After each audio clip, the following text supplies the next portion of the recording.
দেশকে লুটপাটের আস্তানা বানানোর জন্য এই অবৈধ শেখ হাসিনা আমাদের নেতা কর্মীকে করেছে, শত শত হাজার হাজার নেতা কর্মীকে হত্যা করেছে। অনেকে পঙ্গু হয়ে গেছে, তবুও মাথা নোয়ায় নাই, তবু তারা মাথা নোয়াবার নয়। এবং সর্বশেষে অগাস্টের বিপ্লবের মাধ্যমে আমাদের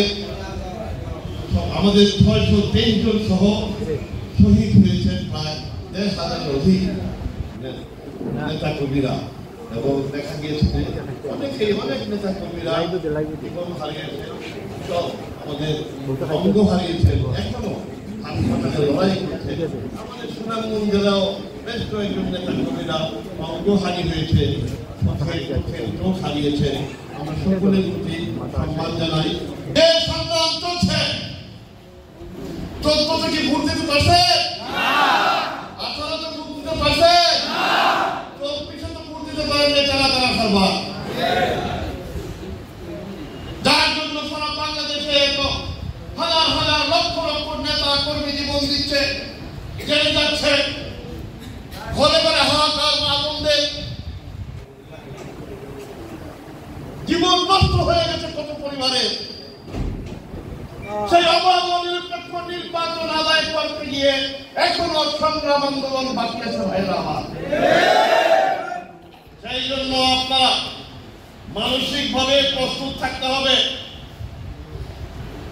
ঘোরের মধ্যে থাকলে, স্বপ্নের মধ্যে থাকলে সব ধ্বংস হয়ে যাবে।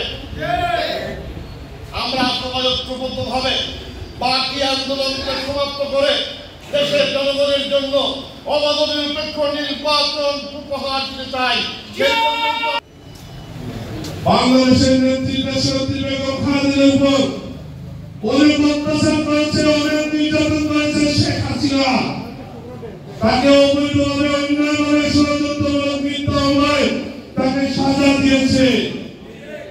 কিন্তু দেশনেত্রী বেগম খালেদা এই হাসিনার অত্যাচার নির্যাতনের কাছে মাথা নত করে নাই।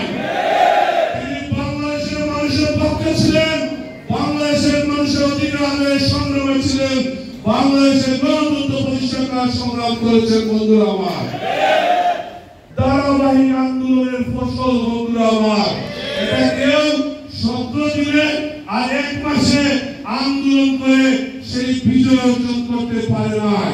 সেই বিজয় অর্জন করতে গিয়ে আমাদের শত শত নেতা কর্মী নিহত হয়েছে, আমাদের শত শত নেতা কর্মীকে গুম করা হয়েছে, আমাদের লক্ষ লক্ষ নেতা কর্মীর বিরুদ্ধে মামলা দিয়েছে, আমাদের লক্ষ লক্ষ নেতা কর্মীকে গ্রেফতার করেছে, আমাদের লক্ষ লক্ষ নেতা কর্মীর উপর নির্যাতন করা হয়েছে। আর এই আন্দোলন সংগ্রামের মাধ্যমে হাসিনা বাংলাদেশ থেকে ভারতে পালিয়ে যেতে বাধ্য হয়েছে।